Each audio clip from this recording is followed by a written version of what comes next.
Hey there, Rick Conrad at the Manny Awards from ConcentricLife. I'm here with Casey Dickerson and Andrew Bast, also from ConcentricLife. Hello. Hello. Let's talk about creativity. Casey, tell me how you define creativity. I love that question because it's not just putting the art on the page.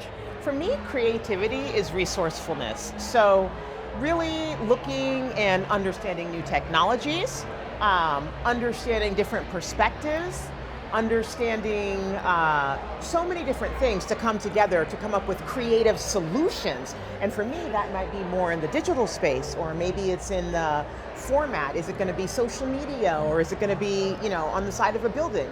But I want to be creative about how I do that, and also think about how we move those mediums forward to do something that somebody else hasn't done before. Fantastic. Andrew, how do you define creativity? Very similar to what KC has done. Now in strategy, creativity comes in a different form, and it's about open, unexplored ideas that have no limits. Not being afraid to go into the corners where there may be some really exciting richness, and spending time there exploring, understanding what could this mean, what are some of the different possibilities, and then being able to bring it back into some of the central challenges that we're solving. So maybe we could unpack it in this way, and let's see where it goes. How do you inspire creativity in the teams that you lead and work with? So for me, being inspired creatively means being open to everything that's in the environment. It's not just shutting off when you go home. It's understanding different ways, different techniques that are happening. When I watch television, for example, obviously I'm going to see a lot of work on TV, but I'm also taking a look at the shows that are on and how the shows are reflective of our culture. What does that say?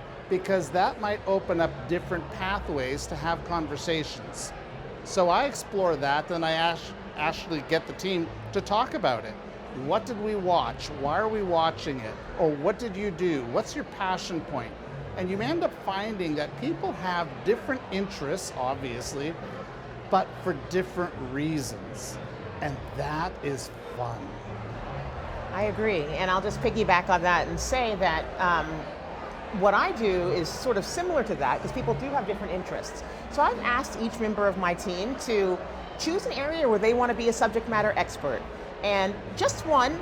So one person might choose social media, one might choose AI, one might choose usability, one might choose DEI. It doesn't matter what they choose. All I want them to do is monitor the industry and report back to the other members of the team. And if there's something really great, share it with the whole agency. I just want to keep their minds fresh and their eye on something that they're passionate about, and really encourage them to use that in creative ways to address our client needs. Yeah, cool. But now we have to ask you that question. I know, I'd love to hear. What does creativity mean to you as our leader of the creative team? Yeah, I don't think the borders don't rely on what we do at work, right? For me, creativity is everything out in the world. I think observation is the key to creativity, and you both touched on that. Outside influences, going out and seeing people, observing people's behaviors, things of that nature, that's really where the inspiration comes from. You can't sit in a box and be inspired and be creative, in my opinion. You can surf the web all you want. It's all about getting out into the world and really seeing what's happening, take those behaviors and use that for your creativity. That's how I like to work. Well, the one thing I also know about you, Rick, is that you have creative outlets outside of the work environment as well, and I can see that as being a real source of inspiration for you.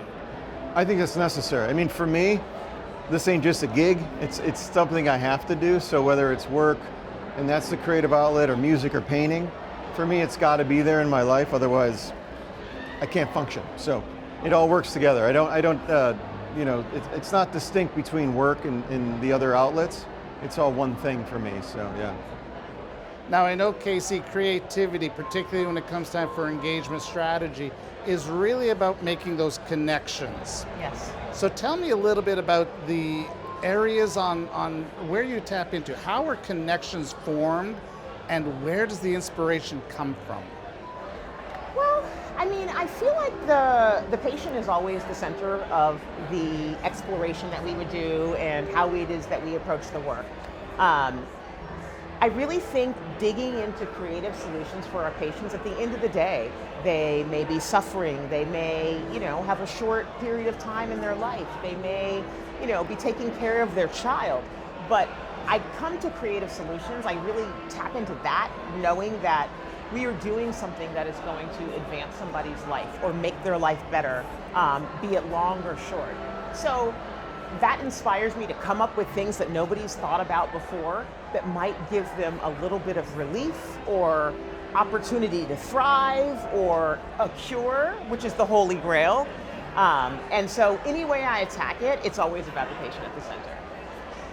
One last question for Andrew. When I watch you present, which you're very good at, I find that you're very creative.